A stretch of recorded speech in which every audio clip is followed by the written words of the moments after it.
हरे कृष्ण। तो हम आप सभी भक्तों का हार्दिक स्वागत करते हैं इस साप्ताहिक शुक्रवारीय भगवद गीता कार्यक्रम में। तो आप लोग इतना कष्ट सह के इस कार्यक्रम में आ रहे हैं, इसके लिए आपका बहुत बहुत धन्यवाद। तो आज से 5000 वर्ष पूर्व नारद जी से भेंट होती है सनकादि ऋषियों की। सनक, सनंदन, सनत और सनक, है ना। ये 4 भाई हैं, चतुष्कुमार इनको कहा जाता है। तो ये मिलते हैं, बद्रिक आश्रम में भेंट होती है। तो वो नारद जी से पूछते हैं, क्या प्रश्न करते हैं कि नारद जी, आप तो सदैव भगवान का भजन करते हैं, सदैव भगवान के आप गुणों और लीलाओं में आप रमण करते हैं, लेकिन हम देख रहे हैं कि आपका जो मुंह है, आपका जो मुख है, वो पूरी तरह से क्या है, ग्लानि से भरा हुआ है, उसमें कुछ तेज नहीं है, आप निस्तेज हो चुके हैं। ऐसा क्यों? और हम देख रहे हैं कि आप हमेशा आनंदित रहते हैं, लेकिन उस आनंद का हम कहीं पे भी कुछ, उसका हमको दर्शन प्राप्त नहीं हो रहा है, तो ऐसा क्यों है? तो नारद जी अपना वृतांत बताते हैं। नारद जी कहते हैं कि अभी कलयुग प्रारंभ होने वाला है, भगवान श्री कृष्ण अपने धाम वापस चले गए हैं। तो अभी कलयुग प्रारंभ होगा तो क्या होगा? मैं इस पृथ्वी पे आया, मैं सोचा भगवान के जाने के बाद थोड़ा पृथ्वी का हाल देखता हूँ। तो मैंने देखा, मैं हर तीर्थ में गया, लेकिन तीर्थ में गया तो क्या देखा? हरिद्वार गया, नासिक गया, है ना, और पंढरपुर गया, जितने भी तीर्थ हैं, श्रीरंग गया, रामेश्वरम गया, सब तीर्थों में, जगन्नाथपुरी गया, लेकिन मैंने देखा कहीं पे भी जो है भगवान है ही नहीं, भगवान है ही नहीं। और मैंने देखा कि तीर्थों में क्या हो गया है, जो पाखंडी लोग हैं उनका बसेरा हो गया है। तीर्थ स्थान जो है धन कमाने का एक अड्डा बना हुआ है। कोई भी ब्राह्मण जो है, वो कोई भी गीता पाठ कर रहा है या कुछ भी भगवान का भजन कर रहा है या कोई कथा कर रहा है, वो सिर्फ धन के लिए कर रहा है। तो किसी भी चीज़ में कुछ भी फल है ही नहीं। पेड़ों से फल सूख गए हैं, उसी प्रकार कथा का कोई फल नहीं है। और जिस प्रकार दाना रहता है और भूसा, तो दाना है ही नहीं, खाली भूसा ही है। तो इसलिए मैं दुखी हो गया। तो ये विचार करते करते मैं जा रहा था, तो मैं वृंदावन पहुंचा। तो वृंदावन में देखा एक स्त्री है, वो बुढ़ी हो गई है। उसके उसके सामने 2 पुरुष जो हैं वो लेटे हुए हैं और अपनी अंतिम सांसें ले रहे हैं। जैसे कोई आदमी मर रहा हो तो कैसा होता है ना, अंतिम सांस चल रही है, उनके पड़े हुए हैं। और वो स्त्री जो है वो विलाप कर रही है, वो रो रही है। और मैंने दृश्य देखा तो मेरा हृदय जो था वो एकदम विदीर्ण हो गया। तो जब मैंने इस दृश्य को देखा तो मेरी आंखों में भी अश्रुपात होने लग पड़ा। मैंने देखा, देखो कितनी दयनीय स्थिति है इस कलयुग की। जैसे भगवान श्री कृष्ण अपने धराधाम, अपने इस धरा से छोड़कर अपने धाम में वापस गए तो क्या हो गया, ऐसी दयनीय स्थिति हो गई। तो मैं देखा कि कुछ और स्त्रियां क्या कर रही हैं, उसको पंखा झोल रही हैं और क्या कर रही है, उनको सांत्वना दे रही है, अब शांत हो जाइए, कोई बात नहीं, कोई बात नहीं, अब शांत हो जाइए। तो ये दृश्य देख के मेरा हृदय जो था पूरी तरह से विदीर्णता से भर गया। तो मैं उस स्त्री के पास में गया। तो मैंने उनसे पूछा कि आप कौन है और आप इतना विलाप क्यों कर रही हैं, और ये कौन है जो सामने 2 व्यक्ति हैं जो मर रहे हैं? तो उन्होंने अपना परिचय मुझे दिया और कहा कि मेरा नाम भक्ति देवी है। मेरा जन्म जो है दक्षिण भारत में, द्रविड़ देश में हुआ। फिर महाराष्ट्र में मैं थोड़ी सी, मेरे को कर्नाटक में पालन पोषण हुआ और महाराष्ट्र में थोड़ा मान सम्मान मिला, लेकिन गुजरात आते आते क्या हुआ, मैं बुढ़ी हो गई। और मैं इतनी बुढ़ी हो गई थी, और ये जो 2 हैं ना सामने, ये मेरे पुत्र हैं, ज्ञान और वैराग्य। तो कलयुग में तो कोई ज्ञानी है ही नहीं और ना कोई वैरागी है। जितने भी वैरागी हैं वो खाली वस्त्र जो है वो वैरागी का पहने, लेकिन वैराग्य कुछ अंदर है ही नहीं। वो लोग क्या हैं, चलते फिरते सांसारिक व्यक्ति, अंदर तृष्णाएं वही हैं, किसकी, भोगों की। लेकिन क्या है, भोग जो है इसमें, जैसे रावण ने क्या किया था, धोखा देने के लिए क्या पहना था, सन्यासी का वस्त्र पहना। तो उसी प्रकार जो है अभी हर जगह रावण घूम रहे हैं। वो क्या कर रहे हैं, बाहर से वैराग्य का ढोंग कर रहे हैं और अंदर क्या है, भोगों की प्रबल इच्छा है। तो इसलिए क्या हो गया, ज्ञान और वैराग्य किसी के पास नहीं है तो इनकी कोई कदर नहीं है। तो क्या हो गया है, इसलिए मर रहे हैं, इनकी कोई कदर नहीं है। और मैं भक्ति देवी हूँ। और ये जो देवियां आप पीछे देख रहे हैं, ये कौन है, गंगा, यमुना, सरस्वती, है ना, कावेरी, ये सब नदियां हैं जो मुझे दिलासा दे रही है, नहीं नहीं आप ठीक हो जाएंगे, ठीक हो जाएंगे। लेकिन इनकी भी हालत ऐसी है। लोग क्या कर रहे हैं, आ रहे हैं, गंगा में गोता लगा रहे हैं, यमुना में गोता लगा रहे हैं, कावेरी में गोता लगा रहे हैं, और क्या कर रहे हैं, सारा पाप छोड़ के चले जाते हैं। तो पाप छोड़ के जा रहे हैं, लेकिन ये कितना पाप अभी ढो सकती है? तो गंगा का, यमुना का, कावेरी का पाप कब धुलता है? जब कोई भक्त आके उसमें स्नान करता है। तो क्या होता है, गंगा भी अपने आप को पवित्र महसूस करती है। लेकिन कोई भक्त है ही नहीं, कोई वैरागी है ही नहीं, कोई ज्ञानी है ही नहीं। तो अभी क्या है, इनकी भी हालत खराब है, और मैं तो बुढ़ी हो रही हूँ और ये तो बुढ़े होके मर रहे हैं अभी, ज्ञान और वैराग्य। तो क्या करना चाहिए? तो नारद जी भी सोच में पड़ गए, अरे अभी हम क्या करें, है ना। भक्ति देवी की भी हालत खराब है, ज्ञान और वैराग्य तो मरने मतलब आखिरी सांसें चल रही हैं, और नदियों की भी हालत खराब है। और बोले कि आप तो भगवान के परम भक्त हैं, तो आपका आगमन जो हुआ है इसी प्रश्न का उत्तर देने के लिए हुआ है कि अब क्या करें। भगवान श्री कृष्ण तो चले गए और एक कलयुग आने वाला है, कलयुग ने हर तरफ अपना जाल बिछा दिया, तो क्या किया जाए। तो नारद जी से प्रश्न करते हैं। तो नारद जी बोलते हैं, ठीक है, मैं विचार करके कुछ बताता हूँ, लेकिन क्या बताऊंगा वो पता नहीं। तो नारद जी जाते हैं, अलग अलग जगह पे जाते हैं, अलग अलग सत्पुरुषों महापुरुषों से प्रश्न करते हैं, अलग अलग ऋषियों से, क्या करना चाहिए कलयुग में। तो बोले ये तो बड़ा ही जटिल प्रश्न है, ऐसी हालत तो आज तक हुई नहीं थी, लेकिन ऐसी हालत हो गई है तो क्या करना है। ठीक है, कोई बोलता है कुछ पाठ कर लो, कोई बोलता है कुछ पाठ कर लो, लेकिन नहीं, मन को संतुष्टि वाला तो कुछ ऐसा लगता नहीं है कि कुछ होवे, है ना। तो ऐसे नारद जी बहुत उदास उदास उदास होते होते होते बद्रिकाश्रम पहुंच गए। तो बद्रिकाश्रम में बैठे हुए हैं, वहीं पे सनकादि ऋषि 4 कुमार हैं, है ना, सनक, सनंदन, सनत और सनक, है ना, सनंदन, ऐसा कुछ, सनक, सनातन, सनत और हाँ सनातन, ऐसा 4 हैं। ठीक है, 4 भाई हैं। तो वो लगते ऐसे 5 साल के बालक हैं, ऐसे नंगे रहते हैं, कोई वस्त्र शरीर पे होता नहीं है, लेकिन वो बालक नहीं है, वो सबसे पुराने व्यक्ति हैं। उन्होंने जय और विजय को श्राप दिया था, है ना। एक बार जय और विजय जो थे वो भगवान के उत्तरी भाग या पूर्वी भाग, कहीं पे ऐसे 8 द्वार हैं, तो वहाँ पे थे। तो ये चारों कुमार अंदर जाने लगे, तो जाने लगे तो गेट कीपर थे जय और विजय, इन्होंने रोक दिया, कहाँ जा रहे हो। भगवान से मिलने जा रहे हैं, भगवान अभी रेस्ट कर रहे हैं, अभी नहीं जा सकते। तो उन्होंने देखा, रे वैकुंठ में रहते हो, इतना अहंकार, हमसे ऐसे बात कर रहे हो, हैं, जानते नहीं हम कौन है। तो बोले कि अरे तुम बच्चे हो, जाओ, ऐसे वैकुंठ में प्रवेश नहीं मिलता। तो बोले कि आप वैकुंठ में रहने के अधिकारी ही नहीं हो, आपको अहंकार इतना है, आपको यह अहंकार है कि हम भगवान के पार्षद हैं, जाओ हम तुमको श्राप देते हैं कि पृथ्वी लोक पे गिर जाओ। तो गिर गए, है ना। तो क्या हुआ, फिर वो रोने लग पड़े। इतने में भगवान भागते भागते भागते अंदर से आ गए, अरे क्या हो गया। तो चतुर कुमारों के पैरों में भगवान गिर गए, बोले कि इनको क्षमा कर दीजिए, है ना, आपका अपराध हुआ है, तो ये मेरे सेवक हैं, तो मेरा अपराध है, तो क्षमा कर दीजिए। बोले नहीं नहीं, ये अपराध नहीं है, लेकिन इन्होंने ऐसा ऐसा किया है तो इनको जाना पड़ेगा अभी स्वर्ग, वैकुंठ छोड़ के थोड़े समय के लिए पृथ्वी पर जाएंगे लोग। तो बोले कि फिर अंदर आए वो लोग, फिर प्रभु से क्षमा मांगा जय और विजय ने। तो बोलते नहीं, तुमने हमारे भक्तों का अपराध किया है, श्राप तो लगेगा। तुमको अहंकार कैसे हो गया, लेकिन ये मेरी योजना थी, क्योंकि मेरे को पृथ्वी पर कुछ लीलाएं करनी है, तो आपको जाना पड़ेगा। तो बोले कि देखो, पृथ्वी पे जाना पड़ेगा आपको, कुछ समय तो रहना पड़ेगा, आपको 2 ऑप्शन देता हूँ। बोले प्रभु हम आपके बिना कैसे रहेंगे। आपके पास 2 ऑप्शन है, क्या है, पहला 7 जन्म जाओ, हमारे भक्त बन के रहना, हम हमें कभी भूलोगे नहीं। तो बोले 7 जन्म तो बहुत ज़्यादा हो जाएगा। दूसरा ऑप्शन है 3 जन्म जाओ, हमारे शत्रु बनो, फिर भी हमारा स्मरण होगा, लेकिन विपरीत भाव में होगा, फिर हम आएंगे कुछ लीला करेंगे। बोले प्रभु 3 जन्म वाला ठीक है, क्योंकि हम जल्दी आ जाएंगे ना। बोले ठीक है, तथास्तु। पहला जन्म हुआ हिरण्यकश्यपु और हिरणाक्ष के रूप में, दूसरा जन्म हुआ रावण और कुंभकर्ण के रूप में, तीसरा जन्म हुआ दंतवक्र और शिशुपाल के रूप में।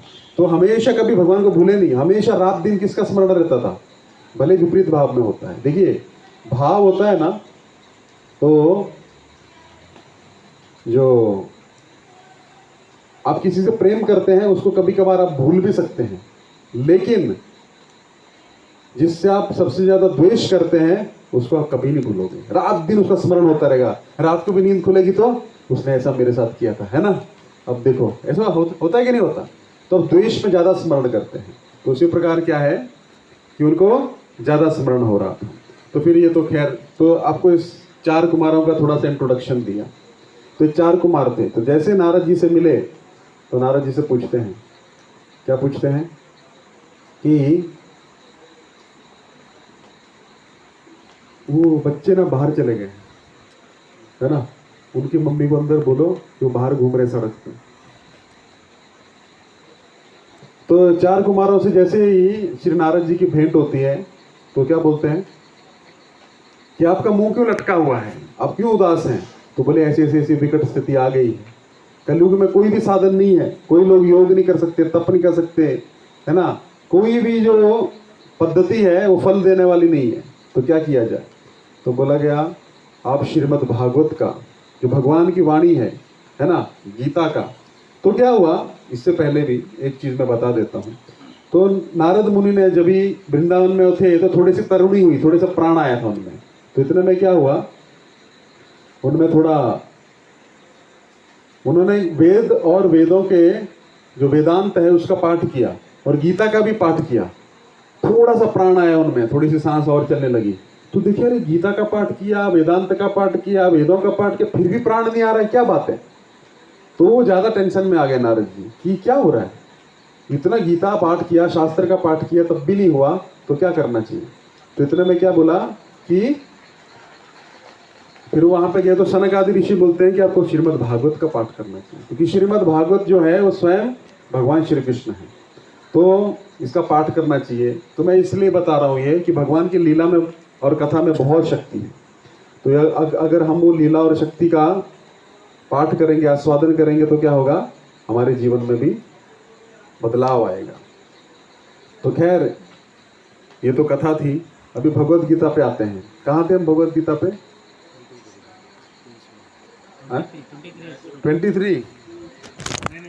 नहीं 29 पे थे। 29 आश्चर्यवत्पश्यति कच्चिदेन आश्चर्यवद्वदाति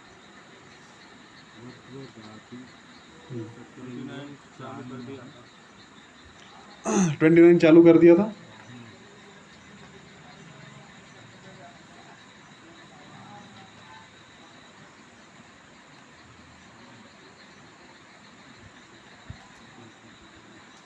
आत्मा का वर्णन, कोई आत्मा को आश्चर्य, ये वाला ना? आश्चर्य।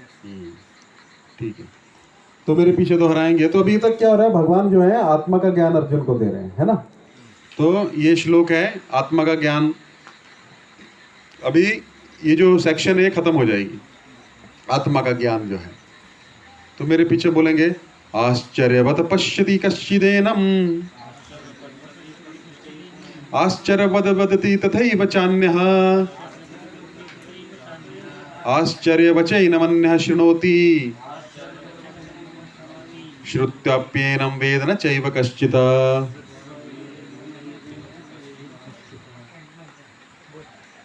आश्चर्यवत पश्यति कश्चिदेनम, आश्चर्यवद वदति तथैव चान्यः, आश्चर्यवचैनमन्यः शृणोति, श्रुत्याप्येनं वेद न चैव कश्चित्।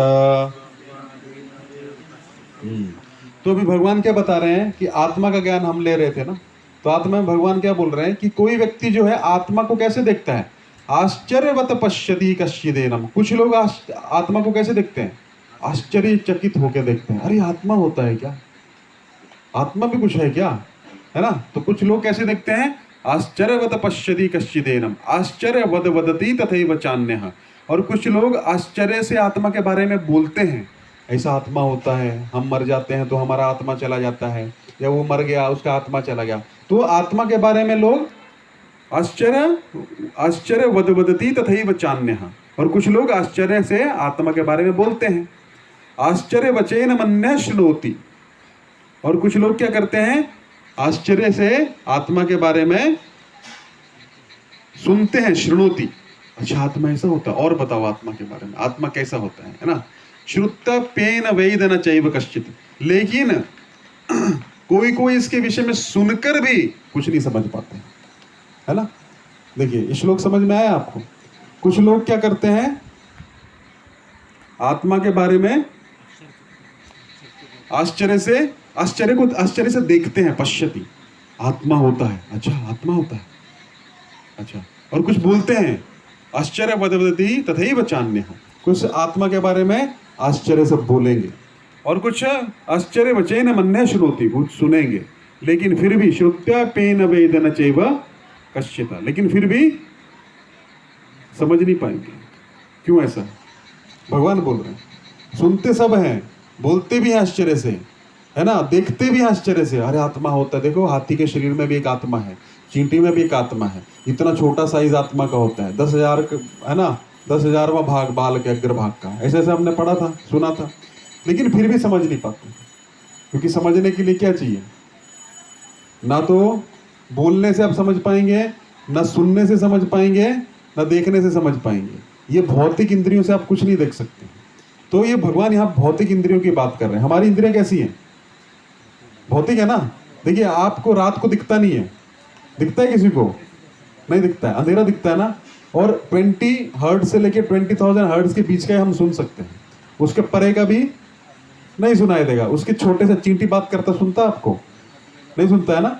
दो चींटी आपस में बात कर रही है, वो बात कर रही है लेकिन हमको सुनाई नहीं देता है, क्योंकि उसका हर्ट्ज जो है बहुत कम है। तो इसलिए क्या है, इन भौतिक इंद्रियों से आप नहीं देख सकते हो। अब इस दीवार के परे मुझे नहीं दिख, पर्दे के परे मुझे कोई खड़ा है नहीं दिख रहा है, तो इसका मतलब ये नहीं कि कोई परे है ही नहीं। तो हमारी इंद्रियां क्या है? सीमित है, लिमिटेड है। तो उससे क्या हो रहा है, हमको नहीं समझ सकते हम लोग। कैसे? ना तो सुन के समझ पाएंगे, ना देख के समझ पाएंगे, ना बोल के समझ पाएंगे। तो कैसे समझ पाएंगे? प्रश्न ये उठता है, कैसे समझ पाएंगे? एक्सपीरियंस। लेकिन एक्सपीरियंस भी आप कितना ले सकते हैं? जितना आपकी बुद्धि है। हम एक पर्टिकुलर चीज तक एक्सपीरियंस ले सकते हैं ना, उसके परे तो स्पीकर के अंदर क्या है मुझे नहीं पता है। हो सकता है मैं एक इलेक्ट्रिकल इंजीनियर हूँ, हो सकता है मैं ऑटोमोबाइल इंजीनियर हूँ, लेकिन स्पीकर का साइंस तो मुझे नहीं पता है। तो हम एक्सपीरियंस भी कितना ले सकते हैं? जिस चीज का हमको ज्ञान हो। तो ज्ञान किसके माध्यम से होगा? गुरु के माध्यम से होगा, नहीं तो नहीं होगा। क्योंकि गुरु, आगे भगवान बताएंगे चौथे अध्याय का 34वां श्लोक, तद विधि प्रणिपातेन परिप्रश्नेन सेवया उपदिक्षन्ति ते ज्ञानम ज्ञानी तत्वदर्शिनः। जिसने तत्व का दर्शन किया वही करवा सकता है। मैं हर बार बोलता हूँ, आप मैथ्स पढ़ने जाना चाहते तो किसके पास जाएंगे? हिंदी टीचर के पास। किसके पास जाएंगे? इतना तो सबको कॉमन सेंस है? आपको ऑटोमोबाइल इंजीनियरिंग करनी है तो किसके पास जाएंगे? मेडिकल कॉलेज में प्रवेश लेंगे, किसके पास जाएंगे? जाहिर सी बात है, इंजीनियरिंग करेंगे, ऑटोमोबाइल इंजीनियरिंग करेंगे, है ना। तो आध्यात्मिक ज्ञान कैसे हो जाएगा? जब तक हम किसी की शरण में नहीं जाएंगे तब तक सीखेंगे नहीं, ट्रेनिंग नहीं होगा, कुछ नियम पालन नहीं करेंगे। हो सकता है कि नहीं हो सकता? नहीं हो सकता। तो उसी प्रकार ये बड़ा ही विचित्र श्लोक है। भगवान यहाँ पे बोल के छोड़ दे रहे हैं उस चीज को, यहाँ पे टच नहीं करेंगे। यहाँ पे अगला श्लोक चालू कर देंगे आत्मा के बारे में, लेकिन इसका उत्तर देंगे आगे चल के, क्योंकि खुलेगी ना भगवत गीता।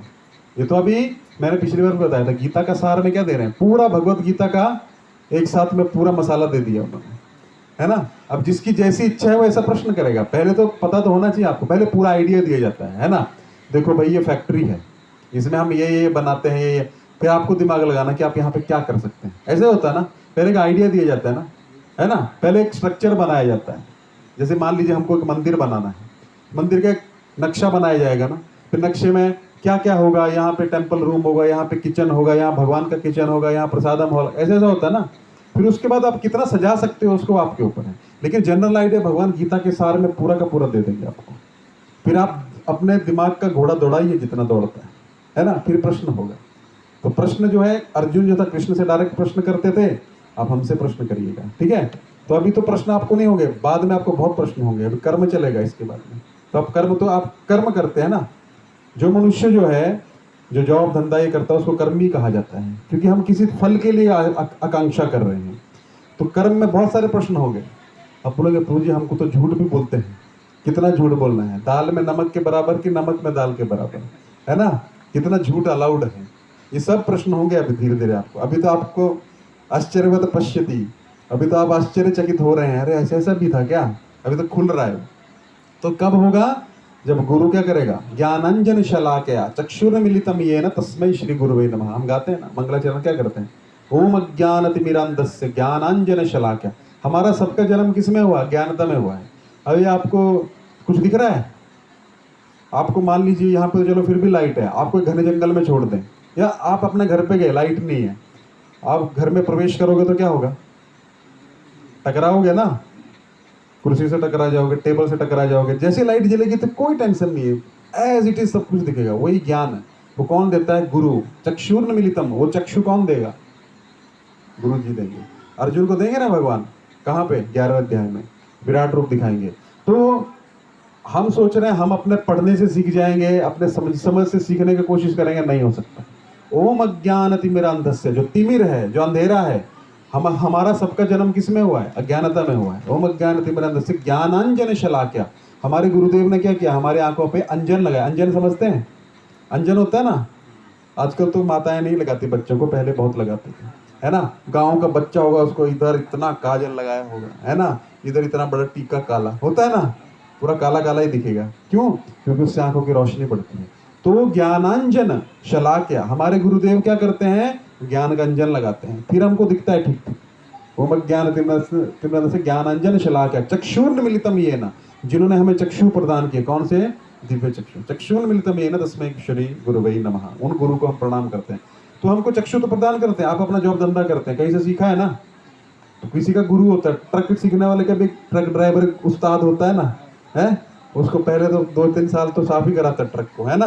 फिर एक कुकिंग वाले का भी एक असिस्टेंट होता है, अभी जा सब्जी काट अभी, है ना, काम लेता है। गुरु है ना वो, हर चीज का गुरु होता है। आपका भी कोई गुरु होगा, आपकी कंपनी में हो सकता है, आपके जॉब में, आपके धंधे में एक गुरु होता है। फिर वो आपको एक विशेष, वो भी आपको एक दृष्टि प्राप्त प्रदान करता है कि नहीं करता? फिर आपको सब दिखने लग पड़ता है, हाँ यार फैक्ट्री में ऐसे काम होता है, ऐसे काम होता है, ये है वो है ना। तो आध्यात्मिकता में भी ऐसा होता है।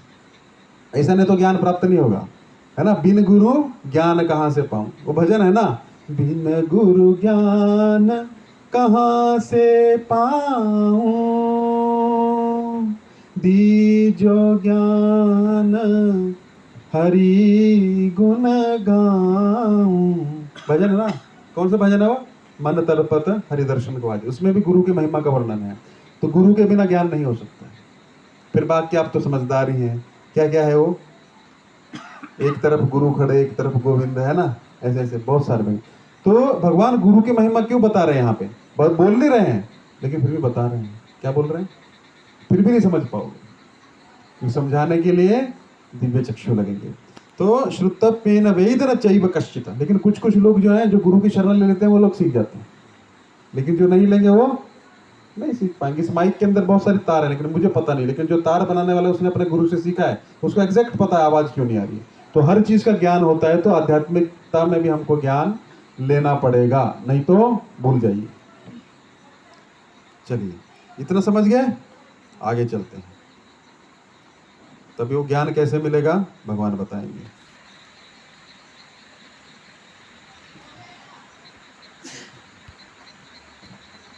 एक मिनट, हाँ 2.30 दूसरे अध्याय का 30वां श्लोक। देहि नित्यमवध्योऽयम् देहे सर्वस्य भारत तस्मात् सर्वाणि भूतानि न त्वं शोचितुम् अर्हसि।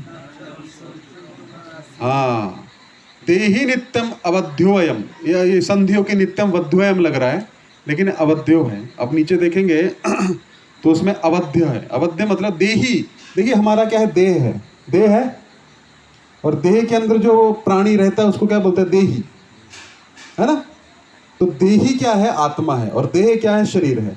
तो देही नित्यम अवध्योयम, जो देही है, जो आत्मा है, उसका कभी भी वध नहीं हो सकता।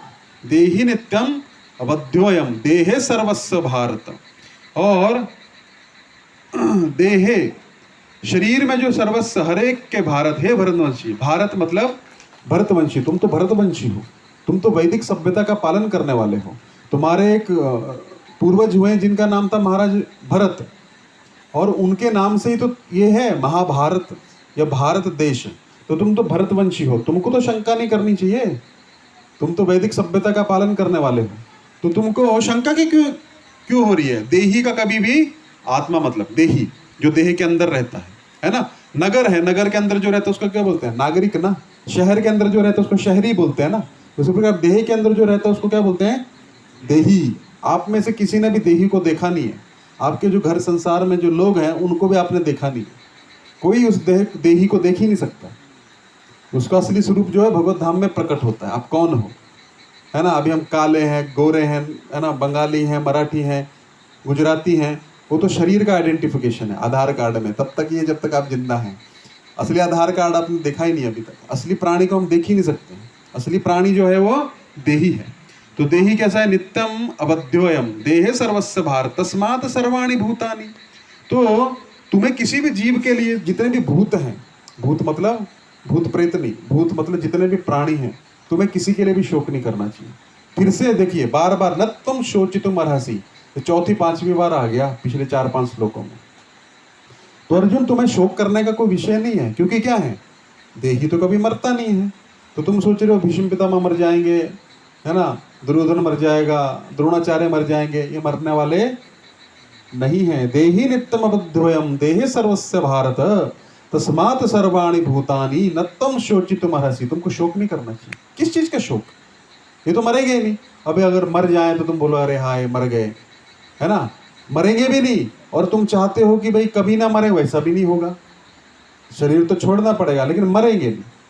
तुम्हारे चाचा, नाना, दादा ये तो कुछ समय से ही है ना, 100 ईयर्स से होंगे ज्यादा, 200 साल से। उससे पहले भी तो कहीं थे, तभी भी ठीक थे, और उसके बाद भी कहीं पे जाएंगे तो ठीक रहेंगे। तो क्या है? देहि नित्यम अबद्धोयम देहे सर्वस्व भारत तस्मात् सर्वाणि भूतानि न त्वं शोचितुम अर्हसि। आप भगवत गीता के श्लोकों को याद करना प्रारंभ करिए। इतना आनंद आएगा, आग भी लग जाएगी ना, कुछ नहीं होगा। ये शक्ति है भगवत गीता के श्लोकों की, है ना।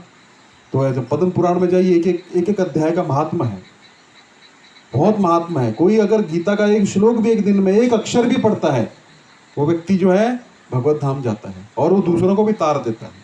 ठीक है, तो आप आदत डालिए। देहि नित्यम अबद्धोयम, बोलिए, देहे सर्वस्य भारत तस्मात् सर्वाणि भूतानि न त्वं शोचितुम अर्हसि। आनंद आ रहा है कि नहीं आ रहा है पढ़ने में, है ना। एक अलग ये इसको बोलता है ब्रह्म वाक्य। ये कहाँ से निकला है? स्वयं भगवान श्री कृष्ण के मुख से निकला है। कितना पवित्र कारक है ये, है ना। एक बार लंदन में ना प्रभुपाद जी की जगह पे रुके थे, वहाँ भूत प्रेत था, भूत प्रेत रहते थे वहाँ पे। तो प्रभुपाद जी बोले यहाँ पे ना हर दिन एक गीता का अध्याय करो। 18 दिन के बाद प्रभुपाद जी बोलते भूत भी चले गए, अभी ये धाम हो गया। तो जहाँ पे भी भगवान की कथा या भगवान के गुणानुवाद होता है, वो स्थान जो है धाम। और यहाँ पे तो भगवान स्वयं विराजमान है। यहाँ पे आप वाइब्रेशन अंदर आते हैं तो कुछ अलग सा वाइब्रेशन होता है सबको कि नहीं होता? तभी तो आते हैं। हम किसी स्थान पे क्यों जाते? मंदिर में जाइए, किसी भी मंदिर में जाइए, शिव जी का मंदिर जाते तो हाँ बहुत तसल्ली मिलती है। बाहर क्यों? क्योंकि वहाँ पे वाइब्रेशन है, स्वयं वहाँ पे भगवान रहते हैं। तो क्या होगा? कोई भी टेंशन नहीं होगा फिर आपको। जैसे मंदिर से बाहर निकलेंगे फिर टेंशन चालू, है ना। तो मंदिर में रहना चाहिए। कैसे? मन में। तो हमेशा भगवान का स्मरण करते रहिए, अपने मन को ही मंदिर बना दीजिए। हे भरतवंशी, शरीर में रहने वाले देही मतलब आत्मा का कभी भी वध नहीं किया जा सकता, अतः तुम्हें किसी भी जीव के लिए शोक करने की आवश्यकता नहीं है। क्यों शोक कर रहे हो, है ना। अच्छा, अब जो है भगवान ने आत्मा का जो ज्ञान था वो बंद कर दिया, हो गया आत्मा का ज्ञान। अभी 30वें श्लोक से लेके 31वें श्लोक से लेके 38वें श्लोक तक कर्म कांड के बारे में बोलेंगे। कर्म करना चाहिए, कर्म करने का क्या लाभ है, ठीक है। क्या करना चाहिए? कर्म करना चाहिए। अभी भगवान ने देखा कि ये तो ठीक है, अर्जुन को हमने आत्मा का ज्ञान दे दिया। ये पहला जो उसका लॉजिक था क्या था? दया, शरीर के लिए दया, कंपैशन था ना पहला। दूसरा क्या था? एंजॉयमेंट। अब एंजॉयमेंट के बारे में बोलेंगे। पहला क्या था उसका कि प्रभु हम इनको मार देंगे, दया करनी चाहिए ना, जीवों पे दया करनी चाहिए। तो भगवान बोले दया किसके लिए कर रहे हो? दया करोगे तो क्या होगा? तो नहीं मरेंगे, तब भी मरेंगे।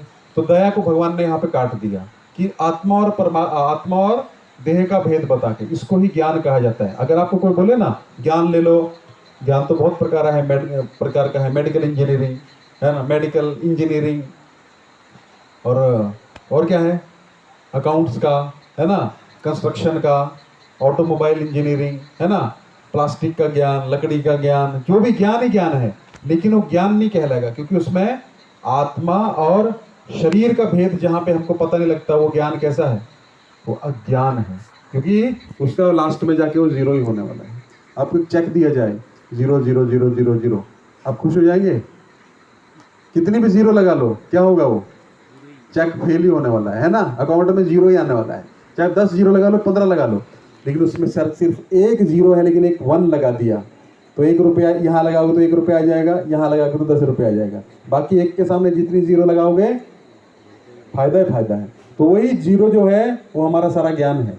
आप कितने भी बड़े डॉक्टर हो सकते हैं, कार्डियोलॉजिस्ट हो सकते हैं, न्यूरोसर्जन हो सकते हैं, बड़े से बड़े धनवान हो सकते हैं, पूरे इलाके के राजा हो सकते हैं, लेकिन लास्ट में क्या हो जाएगा जाके, वो ब्लैंक, वो जीरो, वो चेक जो है बाउंस हो जाएगा। लेकिन एक भी लगा है, कुछ भी नहीं, कुटिया ही है ना, लेकिन भगवान है एक रूप में, तो आपका जीवन सफल है। 10 रुपये तो मिलेगा, है ना, तो आपका जीवन सफल। तो एक कौन है? भगवान। तो भगवान यहाँ क्या बोल रहे हैं? भगवान ने ज्ञान दे दिया आत्मा और शरीर का, ठीक है, लेकिन वो ज्ञान सबको पचता नहीं है ना, वो बहुत हायर नॉलेज है। तो भगवान एक लेवल नीचे आ रहे हैं अभी, है ना। अर्जुन कहे थे ना दया करनी चाहिए, तो भगवान बोल रहे हैं अरे कोई व्यक्ति डूब रहा है और तुमने छलांग लगा दी उसको बचाने के लिए, और उसका जीन्स और टी शर्ट निकाल के ले आए और बोला बचा लिया उस व्यक्ति को, और व्यक्ति डूब गया, तो वो क्या मूर्खता है ना, है ना, मूर्खता है कि नहीं? तो इसे भगवान बोल रहे हैं भीष्म द्रोण के देह को तुम बचा नहीं सकते, आत्मा जो है ना उसका भला करना है। तो ये मरेंगे ही, उसका टेंशन मत लो, ये मरने वाले, हार्ट अटैक से मरेंगे, एक्सीडेंट में मरेंगे, कैसे भी मरेंगे, लेकिन मरेंगे, क्योंकि इस संसार में कोई भी अमर नहीं है। तो शरीर जर्जर होके मर जाएंगे, ठीक है। अच्छा, तो तुम आत्मा के ज्ञान को मानो चाहे मत मानो, तब भी शरीर नष्ट होने ही वाला है। तो अभी भगवान बोलते हैं, अभी आ रहे हैं कर्म पे। पहला जो था उसको काट दिया। पहला क्या था? दया। किसके लिए दया? शरीर के लिए। तो शरीर और आत्मा के बीच में भेद बता दिया। तो अर्जुन समझ गया, अरे बाप रे, मैं क्या सोच रहा था। भरतवंशी कहा, कौन्तेय कहा, कुंती के पुत्र हो, तुमसे तो ऐसी उम्मीद नहीं है। तो अर्जुन समझ गया, अरे मैं तो गलत चीज के लिए दया कर रहा हूँ। लेकिन प्रभु दूसरा लॉजिक तो अभी भी है, हम भोग कैसे करेंगे? चलो ठीक है, मैं इनको मारूंगा नहीं, लेकिन जितने समय तक है उतने समय तक तो चलने दो गाड़ी, क्या दिक्कत है ना। अभी थोड़े मार देना है इनको, तो भोग कैसे करेंगे? चलो ठीक है, आपने बोला आत्मा है, अभी भी मर सकते हैं, कभी भी मर सकते हैं, काल इनको ग्रस्त कर लेगा। लेकिन दूसरा मेरा आर्गुमेंट जो है कि भोग कैसे करेंगे, अगर सब मर जाएंगे तो हम भोग किसके साथ करेंगे? तो फिर भगवान आगे बताते हैं कि हमारे लिए मुश्किल हो जाएगा जीना, हम भोग कैसे, हमको नरक जाना पड़ेगा। फिर भगवान बता रहे हैं अभी श्लोक नंबर 31वां, स्वधर्मम अपि चावेक्ष ना विकंपितुम अर्हसि धर्म्याद युद्धाद श्रेयोन्यत क्षत्रियस्य न विद्यते स्वधर्मम अपि चावेक्ष। हे अर्जुन, क्षत्रिय होने के नाते तुम्हारा धर्म क्या है? स्वधर्मम अपि, तुम्हारा धर्म क्या है? हिंदू मुस्लिम सिख ईसाई धर्म नहीं है ना। शरीर का धर्म क्या होता है? ये तो फेथ है, इसको फेथ कहा जाता है, इसको धर्म नहीं कहा जाता। धर्म की असली डेफिनेशन क्या है? स्वधर्म। देखिए चीनी का धर्म क्या है? मिठास। अगर चीनी मिठास नहीं देगी आप उसको चीनी बोलोगे? नमक का धर्म क्या है? नमकीन, खारापन, तभी तो नमक कहलाएगा। पानी का धर्म क्या है? शीतलता है। अच्छा, गर्म होगा तो पानी नहीं होगा, है? तरलता, तरल है ना, लिक्विड। अगर पानी जो है लिक्विड है तभी पानी कहलाएगा। अगर भाप बन के उड़ गया तो क्या बोलेंगे? देखो पानी उड़ रहा है, क्या बोलोगे? भाप उड़ गया। और बर्फ बन जाएगा तो पानी बोलेंगे उसको? तो ये होता धर्म, है ना। बाकी फेथ है, मेरा इस पे फेथ है, मेरा इस चीज में फेथ है, उसको फेथ कहा जाता है। धर्म तो क्या है? धर्म की डेफिनेशन है कि जीवात्मा का एक ही धर्म है, जीवेर स्वरूप होए कृष्णेर नित्यदास। जो व्यक्ति है हर धर्म में एक ही कहा जाता है, we are the servants of God, यही है ना। जीसस क्राइस्ट ने क्या कहा? क्या कहा? आई एम गॉड, ऐसा कहा हमेशा उन्होंने। क्या? I am the son of God, यही कहा। और एक भगवान है, यही कहा। दूसरे धर्मों में भी क्या कहा जाता है? कोई तो सुप्रीम पर्सनैलिटी है। अल्लाह का मतलब क्या होता है? अल्लाह अकबर, द ग्रेटेस्ट। अकबर का मतलब क्या होता है? जो ग्रेट है ना। अल्लाह मतलब क्या है? जो सबसे बड़ा है, यही है ना। तो कौन है वो पता नहीं है, लेकिन है कोई तो, है ना। जैसे भगवान, परमात्मा और ब्रह्मा ये एक ही व्यक्ति के रूप है। जैसे मान लीजिए एक बार एक व्यक्ति गया, एक बार गांव से एक बार ट्रेन जा रही थी, पहली बार पटड़ी बनी थी, तो पहली बार ट्रेन आने वाली थी, तो गांव वालों को पता लगा, अरे ट्रेन आने वाली है, रात को 9 बजे निकलेगी। बोले चलो सब लोग ट्रेन देखने जाएंगे, कैसी ट्रेन होती है। तो पहले कुछ लोग गए, वो देखिए ट्रेन दूर से आ रही है, तो क्या दिखा उनको रात को? क्या दिखा? लाइट दिखा, है ना? और तुरंत गांव में भाग के आ गया। अरे पता ट्रेन कैसी होती है? अरे एक आग जैसी दूर से आ रही है, वो ट्रेन है, ठीक है। बोले अच्छा ऐसा है। फिर एक और ग्रुप भाग के गया, उसने क्या देखा? ट्रेन गुजरी सामने से, धड़ धड़ धड़ धड़ धड़ धड़ धड़, है ना? अरे ट्रेन पता क्या है? सांप के जैसी लंबी होती है ट्रेन, बहुत लंबी। सांप जैसे कैसे होता है? धड़ धड़ धड़ धड़ धड़ ऐसे ऐसे निकलता है ना। तो वो आया, फिर उन्होंने गांव में बताया ट्रेन कैसे होती है, सांप की तरह लंबी होती है। फिर एक ग्रुप जो था वो गया स्टेशन पे, गया देखा ट्रेन दूर से आई है, लाइट भी है, ट्रेन आई, सांप की तरह लंबी भी है। अंदर गया, कंपार्टमेंट होता है, टॉयलेट होता है, सीट होती है, सोने के लिए सीट होती है ना, नल है, सब उसने दर्शन किया और आके बताया अरे ट्रेन जो है ना लाइट भी है, ट्रेन जो है सांप की तरह लंबी भी है, और ट्रेन के अंदर सब कुछ क्या है ना? सीट है, टॉयलेट है, बाथरूम है, एक ड्राइवर भी होता है चलाने वाला, है ना, इंजन होता है, सब उसने बताया। किसका ज्ञान जो है परफेक्ट है? सबका ज्ञान ठीक है ना। ट्रेन लाइट भी तो है, लेकिन ट्रेन सांप की तरह लंबी भी है, लेकिन किसका ज्ञान परफेक्ट है? जिसने सब कुछ देखा। तो ये होता है ब्रह्मेति परमात्मेति भगवानेति। तो जो ब्रह्म का दर्शन करते हैं, भगवान के ब्रह्म ज्योति का दर्शन करते हैं। वो पहुंचे नहीं अभी तक, भगवान से बहुत तेज निकलता है, भगवान को देख नहीं सकता है। भगवान उसको अपना दर्शन देना चाहते हैं जिसको देना चाहते हैं, उसको देते हैं जो भक्त है ना। सबको नहीं देखे। दुर्योधन क्या भगवान को नहीं देख रहा था? रावण नहीं देख रहा था क्या? है ना, भगवान उनके बीच में घूमते थे, लेकिन उसको समझ में आया कभी कि भगवान है, राम जी भगवान है? समझा नहीं। जिसको भगवान दिखाना चाहते हैं उसको दिखाते हैं। दुर्योधन को रोज दिखते थे आते जाते हुए, तो सोचता है ये तो माया भी है कोई, है ना। कुंभकर्ण को भी दिखे, रावण को भी दिखे, हिरण्यकश्यप को भी दिखे, लेकिन वो माने नहीं। तो इसका मतलब ये नहीं है। तो भगवान जो है वो सबको अपना दर्शन नहीं देते हैं। तो ब्रह्म के रूप में भगवान अपना तेज दिखाते हैं। तो लोग सोचते हैं भगवान क्या है? खाली एक लाइट है। लेकिन तो जो थोड़ा आगे जाते हैं वो देखते हैं भगवान को अपने हृदय में, देखते हैं परमात्मा के रूप में, है ना।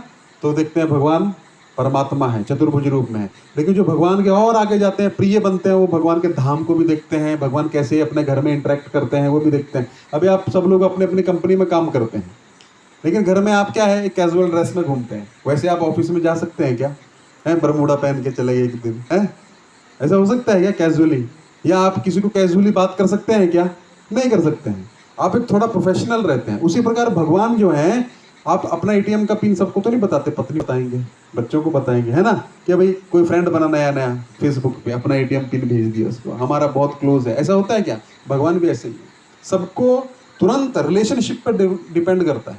तो जिसके साथ जितना रिलेशनशिप है उसको उतना ही दिखाएंगे।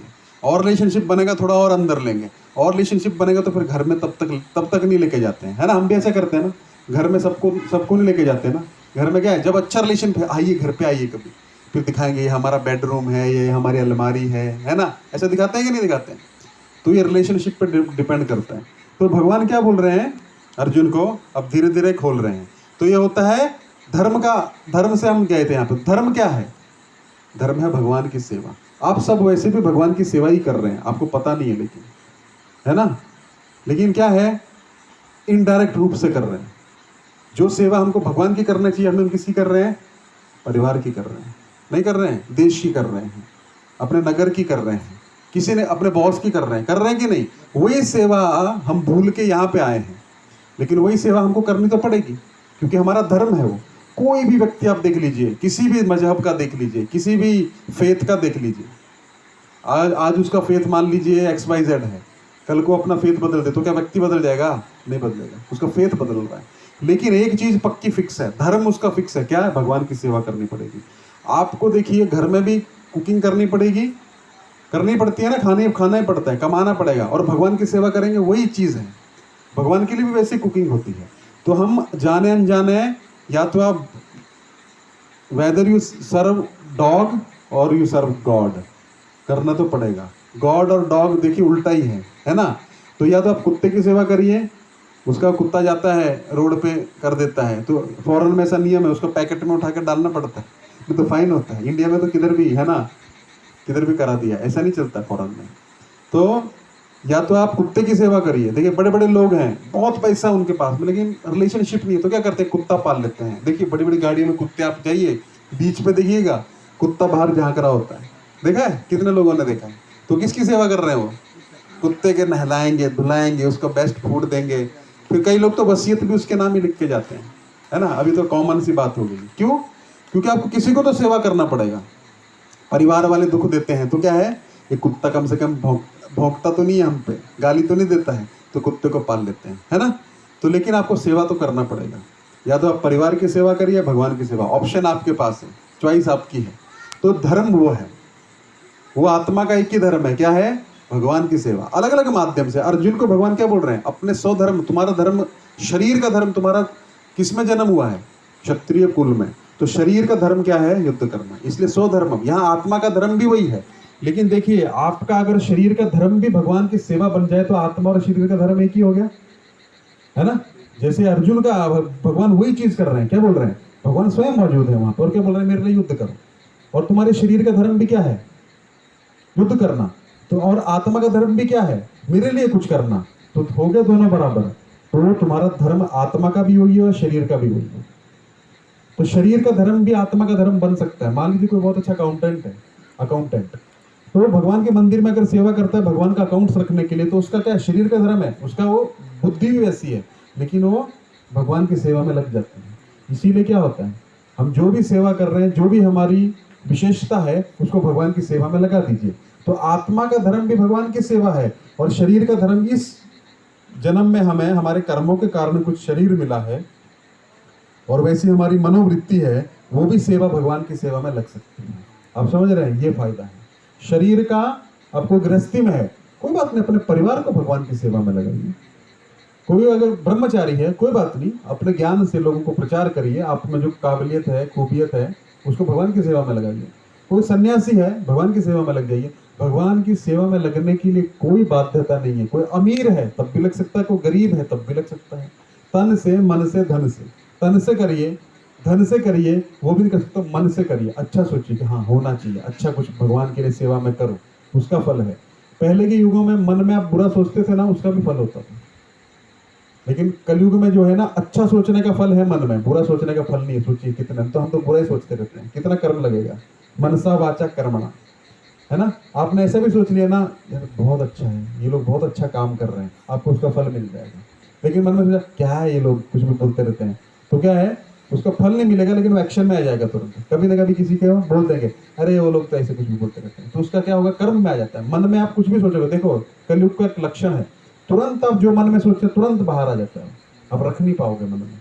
ये कलयुग का लक्षण है। गुस्सा है ना किसी पे, 2 दिन 10 दिन ट्राई करोगे, 11वें दिन वो फूटने वाला है, होता ही है, नहीं कंट्रोल कर पाओ, क्योंकि मन का लक्षण है।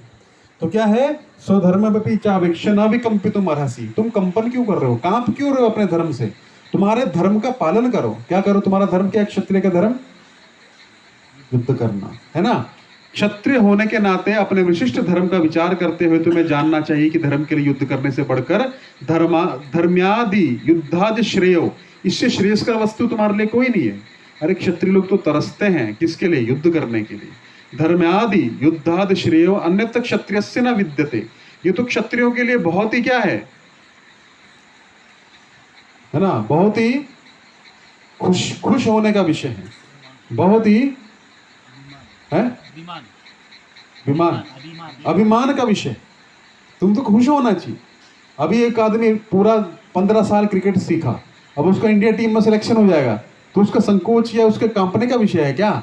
उसने तो सपना ही देखा था ना 15 साल। तो तुम्हारा तो सपना है युद्ध करना, इसलिए तुम क्षत्रिय हो। तो तुम्हारे लिए डरने की कोई आवश्यकता नहीं, क्योंकि तुम मेरे लिए युद्ध कर रहे हो, और मेरे लिए युद्ध कर रहे हो तो क्यों डरना? तुमको क्या मिलेगा आगे बताएंगे। तो जैसे एक व्यक्ति है, बॉर्डर पे जाके सैनिकों को मार दे, दुश्मन के सैनिक, अपने नहीं, हाँ, तो क्या मिलेगा उसको? परमवीर चक्र। लेकिन गांव में आके 10 आदमी मार दिए जमीन के झगड़े में, तो क्या मिलेगा? परमवीर चक्र। क्या मिलेगा? जेल होगी ना, है ना। तो अब भगवान क्या बोल रहे हैं अर्जुन को, तुम मेरे लिए युद्ध कर रहे हो ना, मेरे लिए युद्ध करो और विजय प्राप्त करो।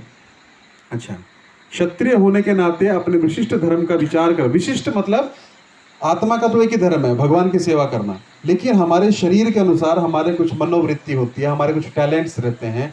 कोई लोग अलग अलग तरीके से भगवान की सेवा करता है। कोई अच्छा कारीगर है, कोई अच्छा कुक है, कोई अच्छा पैसा कमा सकता है, तो उस माध्यम से भगवान की सेवा करनी चाहिए। निराश नहीं होना चाहिए। भगवान को आपका धन नहीं चाहिए, क्या करेंगे वो धन का? भगवान को आप चाहिए, और आपका मन जिसमें है, अगर आपका मन से आप भगवान की सेवा कर रहे हो, भगवान प्रसन्न हो जाते हैं। गिलहरी और हनुमान जी की सेवा में क्या अंतर है ना? हनुमान जी बड़ा बड़ा राम सेतु बनाने के लिए क्या हो रहा था? हनुमान जी बड़ा बड़ा क्या ला रहे हैं? पत्थर ला रहे हैं, बड़ा पहाड़ी उठा के लेके जा रहे हैं और डाल दे रहे हैं। और एक गिलहरी बेचारी उसके कितना थोड़ा सा मिट्टी लेके आ रही, डाल रही। हनुमान जी बोलते साइड हो जाओ, दब जाओगे नीचे, है ना, तुम्हारा कोई काम नहीं है, इधर हट जाओ। तो राम जी देखते हैं, राम जी क्या करते हैं, उस गिलहरी पे ऐसे हाथ फेरते हैं। देखा आपने गिलहरी पे तीन होते हैं ना? तो भगवान क्या बोलते हैं, तुम्हारी सेवा हनुमान जी और इसकी सेवा में कोई अंतर नहीं, अपनी क्षमता के अनुसार दे रहा है ना, कर रहा है ना। क्योंकि बेचारा व्यक्ति 10,000 रुपये कमाता है, लेकिन फिर भी बेचारा अपने भाव से देता है। तो भगवान, और एक करोड़पति है, वो 1,000 रुपये देता है, और वो जो बेचारा 10,000 कमाने वाला है, ये भले ही 1,000 रुपये देता है, लेकिन उसकी क्षमता के अनुसार। तो भगवान के लिए बहुत प्रिय है। क्यों? अपनी क्षमता के अनुसार दान होता है। भगवान उससे उतना प्रसन्न नहीं होंगे जितना इससे प्रसन्न होंगे, क्योंकि वो क्या है, अपनी क्षमता के अनुसार वो कर रहा है। तो इसलिए अपनी क्षमता के अनुसार सेवा करना है। ऐसे नहीं सोचना चाहिए अरे वो 1 करोड़ रुपये दिया, हम 100 रुपये देंगे तो क्या, नहीं, देना चाहिए। दान जो है, दान से शुद्धि होती है। जैसे भी बादल आप देख रहे हैं, बहुत बारिश हो रहा है ना, कितने काले काले बादल जाते हैं।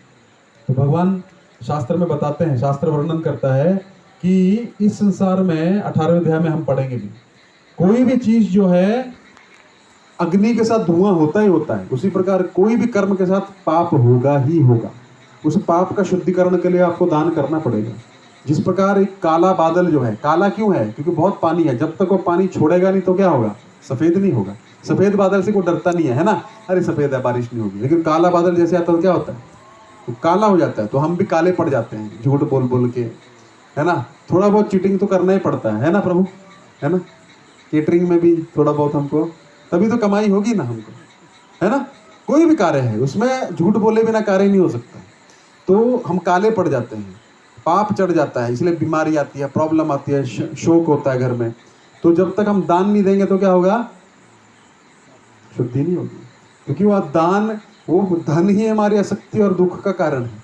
अब मानो चाहे ना मानो, वही हमको दुख दे रहा है। जब छोड़ेंगे नहीं, अब खाए मटर पनीर खाए, गाजर का हलवा खाए और सुबह टॉयलेट नहीं जाए, आपकी पत्नी बोले आप जा नहीं रहे, अरे कल इतना अच्छा माल खाया है, उसको कैसे छोड़ देंगे हैं? अरे छोड़ेंगे तो मर जाएंगे। तो देने में आनंद है, लेने में नहीं है। अब करके देखिए। एक बार एक गुरुजी थे, उनके साथ एक शिष्य जा रहा था। तो गुरुजी, उसके पास कुछ पैसे थे, तो नदी क्रॉस करनी थी। तो शिष्य सोचता है अभी गुरुजी तो पैसा खर्चा करवा देंगे, हम फ्री में जाएंगे, है ना। तो शिष्य, गुरुजी बोलते हैं बेटा नदी क्रॉस करने 10 पैसे दे दो। अरे नहीं नहीं गुरुजी, इसको बोलो फ्री में लेके जाने के लिए। अरे नहीं बेटा 10 पैसे दे दो, है ना हमारे पास धन। तो क्या बोलता है गुरुजी, शिष्य बोलता है नहीं हम तो तैर के चले जाएंगे, है ना। तो तैर के जाने लगा तो बीच में डूबने लग पड़ा, है ना। वो पैसे का बाहर था ना, डूबने लग पड़ा। तो गुरुजी बोलते हैं आ जाओ वापस आ जाओ, आ गया वो, अभी 10 पैसा दो, बैठो नाव में। तो आराम से पार हो गए। तो वो होता है, देने से क्या होता है, आपको मिलेगा। By giving you receive. जब तक आप देंगे नहीं तो नहीं मिलेगा। खुशी भी बांटने से बढ़ती है ना, और दुख बांटने से कम होता है। देख लीजिए आप दीजिए, आपने कुछ मन में सोचिए कि हम भगवान को ऐसा देंगे, आप दीजिए, और उसके बाद आपको जो सेटिस्फेक्शन मिलेगा ना, उसकी कोई तुलना नहीं। वो रख के कोई सुख नहीं है एक्चुअली। चाणक्य पंडित बोलते हैं धन की 2 ही गति है, भोग या दान, तीसरा कोई गति नहीं है। या तो भोग कर लो, है ना, उसको खा पी लो, तब भी चल जाएगा, लेकिन उसका आगे कुछ नहीं मिलने वाला है। और दान जो है, दान कर दो, वो आगे उसका 10 गुना मिलता है ना। तो क्या करना चाहिए, दान करना चाहिए। दान करिए, ठीक है। तो तुम्हारा धर्म क्या है, मुझे मेरे लिए युद्ध करना, तो मेरे लिए आप युद्ध करिए, ठीक है। तो आज हम इतना ही रुकते हैं, यहाँ पे विराम देते हैं। तो अगर किसी का कुछ प्रश्न हो तो आप पूछ सकते हैं। बहुत बहुत धन्यवाद।